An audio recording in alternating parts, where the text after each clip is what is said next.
Yo, what is good, YouTube? It's your boy Tom back here with another video, and today I'm gonna help you guys on the offensive end. But before we get to that, thank you guys. I want to thank you guys for all the recent support on the channel lately. You guys are making it a lot of fun for me to keep grinding, keep growing. So I just want to thank y'all. I love y'all, man. If you guys are looking for a way to elevate your game to the next level, I am offering a one-on-one kind of lesson breakdown of your game. I will sit with you for an hour and break down and elevate your game to the next level. So if you are interested, I have my link to my Twitter in my description. So make sure you reach out to me on Twitter if you are interested in that. So today what we're going to get into is one of the most effective ways to score in NBA 2K20 Myteam. There are a lot of different ways that you can score at an elite level, and I'll be going through a few of them in some different videos, but this one is the most effective way to score. The most effective way that I've had to score the ball at a consistent rate. This is basically impossible to defend. It is honestly so hard to defend, especially if you have point guards like Magic, like Ben. It is going to be almost impossible to defend, and that is the deep hash rim run. You guys might be wondering, well, what's a deep hash rim run really mean? Like, how do I do this? That's what I'm going to say. I'm going to explain it all in a video right here today. Yes, I'm going to make you an elite level offensive player. Now, I'm going to show you how to do this. You guys got to do it on your own. You got to practice it. You got to perfect the angles, all that type of stuff, the drill moves, the combos, all of that goes into it. That's on you guys. What I'm here to do is to kind of explain the basics of it all. Alright, so the first question I often get asked is, what do you mean by deep hash? Okay, so if you're on offense, you see this little hash mark here. That's the hash mark I'm talking about. Okay, so that's just kind of the area, the target area you're looking for. So let's say you inbound the ball, you're bringing it up court. Okay, you want to get to that hash for the rim run. You see, the angles is really the thing. So that hash mark is your target zone. Now, it's not always going to be like that. When I show you guys my gameplay, it's not always going to be that hash mark, but that's where it gets the name. The deep hash rim run starts with that hash mark right there. And so I could break it all down and shoot around, but what I think will be more effective is really playing a game and talking through things, and then after the game breaking down some specifics within that game. So without further ado, let's hop into a gameplay. One question I want to answer before we get any further is the freelance question. You gotta be in the point freelance. Hawks freelance is okay, but I run the point freelance for the most effective deep hash rim runs. That's gonna be the spacing issue, all of that type of thing. So if you do not run the point freelance, this is not going to be near as effective for you. So make sure when you're trying to perfect this that you have that point freelance down. Yes sir, it's time, baby. It's time to show you all my secret sauce. Okay, not all of it. I'm not showing you all of it. Okay, so as you guys see, first possession here. Let's get to that deep hash. Let's get to that deep hash. Move and groove. Like he got a good contest there, but as you guys can see, that's just the Ben Simmons effect. If he doesn't have Ben Simmons, that's not going to be contested. Here's what I want to compare it to. The deep hash rim run is kind of compared to a run game in football. The run game sets up the play action pass. That's what my deep hash rim run is going to do. It's gonna set up everything else in my offense, and we are going to be moving and grooving. Let's see what T-Mac can do. T-Mac got the deep hash, and it's cooked. It's cooked. Once you get the deep hash, you're going to get a good shot 9 times out of 10. Alright, he's doing a good job of my deep hash kind of sit in paint with Kareem. So let's see if I can get a quick pass over to Cat. There it is. I got a good look. I just missed the shot, but like I said, he's been dropping off with Kareem to really stop that deep hash rim run. So I got a good look there. Like I said, get it to Magic, hit that deep hash. He's expecting it. So then I go middle. It's over with. Go middle. That's a wide open look for T-Mac. All right, let's get Magic the ball. You see the hash mark? That's where my target zone is. Hit that hash mark. Bang. Bada boom. That's a great take for Magic because it's a blow by every single time. Ben Simmons didn't even defend that.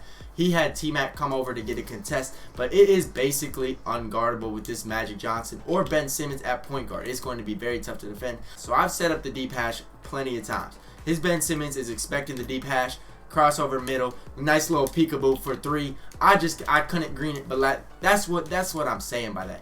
Your deep hash can set up everything else you do offensively.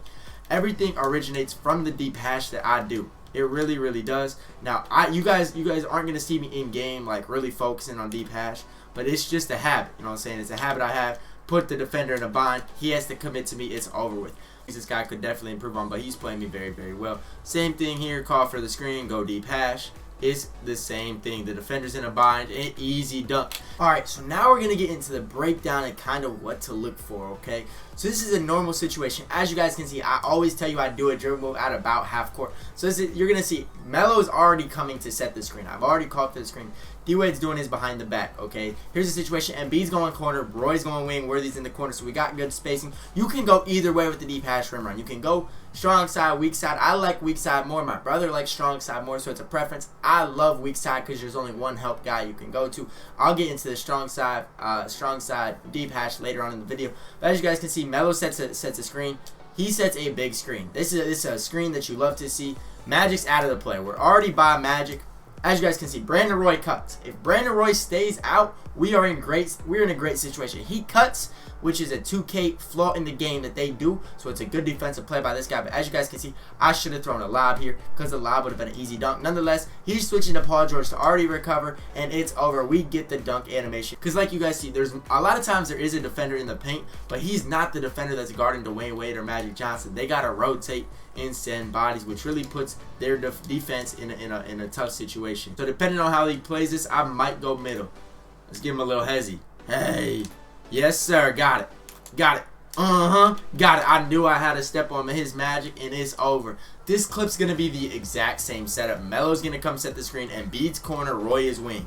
Okay? So look at his Magic. Look how he's defending me. He's protecting against the deep hash. You guys can see he's going to cut it off if I keep going that way. I hit him with the quick between the legs. Get enough separation, and that's a green bean. Like, all I'm saying is you need a little bit of separation to go middle, but the deep hash sets up everything. Let's rewind the clip. He gets enough separation already. He doesn't jump at me fast enough. It's over. That's a green bean every single time. As you guys saw, my deep hash set up that between the legs move for the wide open triple with Dwayne Wade. Alright, I'll show you guys kind of what Brandon Roy can do the same thing. How's he going to guard it? Doesn't defend against it. Let's just pull up Brandon Roy for a 3. This is a situation he just called for a press, and this is going to work against the full court press. You guys can see Luka runs up. Against the press, if you get a screen set on the guy, it's over with. He gets screened. It's over with. It's a one-on-one situation. Bobo's already out of position. If I stop and he doesn't jump, it's a green. If I do a little hezzy, he jumps at me, it's a blow-by to the rim. It's over with. I do a hezzy. You guys can see his Bobo's not in position to contest. That's a green every single time. All set up by a screen before half court to set up the deep hash rim run.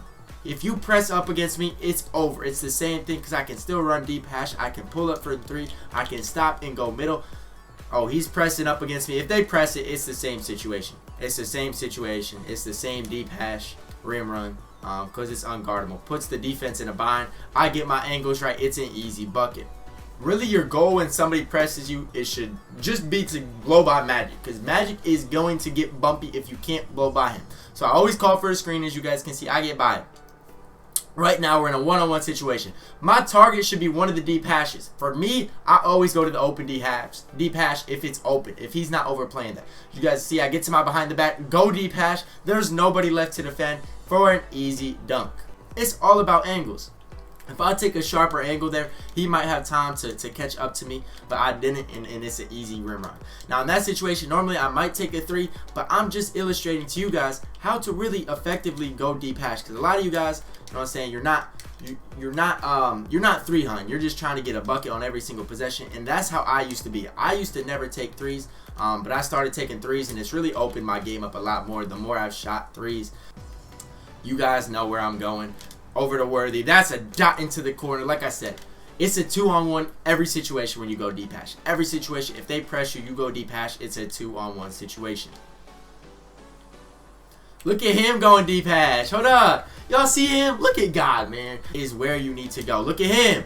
Look at him running deep hash now. Yo, hold up. Look at God. Y'all see him? This is what this guy's doing right now. Hold up. Let me do something. He's going to the strong side, which you can do this. This is what this guy's doing. Yes, sir. he overhelps. That's an automatic 3. That's what this guy's doing. Now, this is a situation I do go strong side. It doesn't work that well, but I just want to show you what to look for when you do go strong side. As you guys can see, my guys aren't even set, so I probably should have waited a little bit, but Embiid's already set in his screen. As you guys can see, I'm running to the right hash right now. Worthy's going to go to the wing. Roy's going to the corner. Melo's the opposite corner. As you guys can see, we're kind of in a 3-on-2 situation, which makes it tough. You always want to go outside of the wing defender. You always want to do that. That way, if the guy is trailing, like let's say Magic didn't get screened there, he got screened more towards half court. That way, he might bump into AK to give you an easier lane. As you guys can see, I took a little too wide of an angle here, which allowed Luka to get in position to stop me. But you guys see, Bobo helped in because of the 3-on-2 situation, kicked out for a wide open 3. That's just something to look for when you're attacking the strong side, right? You got to go outside the wing defender to kind of get them caught up with each other. He's running deep hash because I taught him, and he's just playing me. Yes, sir. Here he comes again. That's still deep hash. Yes, sir. Deep hash for James Worthy. He gets it to go. We're up 17 points right now, strictly on deep hash rim runs. Now, this last clip I'm going to show you is kind of in a transition setting. The clock's winding down. But just watch of the effect that my deep hash rim run has on the way this guy defends. He is going to be running to the paint because he thinks that's where I'm going, because that's what I've been doing mostly all game. That sets up an easy peekaboo 3 for Magic Johnson, which really forces this guy to quit the game. Alright, that's going to be it today for the deep hash rim run video. I really hope you guys did enjoy it, because I did put quite a bit of thought and effort into this video on trying to make you guys better, just more versatile offensive players, to just improve little by little and to make you an elite level player. I hope you guys found this useful, found this interesting, and can implement it into your game to elevate your play. If you have any comments, leave them below. Any thoughts you'd like to leave them below. Any offensive play styles you personally play with that you find effective. But like I said, I'm gonna explain kind of the zone thing later on how to beat a zone, because sometimes that can be tough. That guy ran a zone against me. I don't really want to get into it in this video, but that will be a future video.